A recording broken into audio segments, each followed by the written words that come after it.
Tricycle driver arestado po sa bypass operation sa Dagupan City. 10,000 pesos lalaga ng Shabu.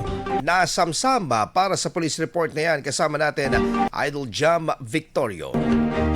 104.7 IFM Report.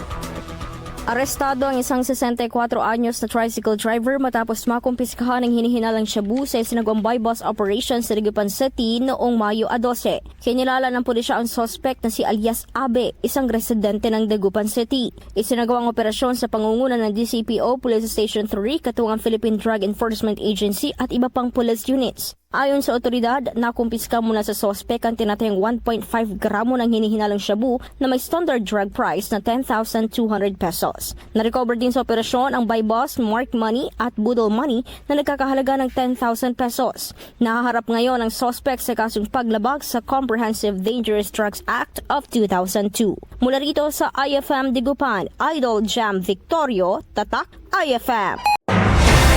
IFM News. IFM News. IFM News.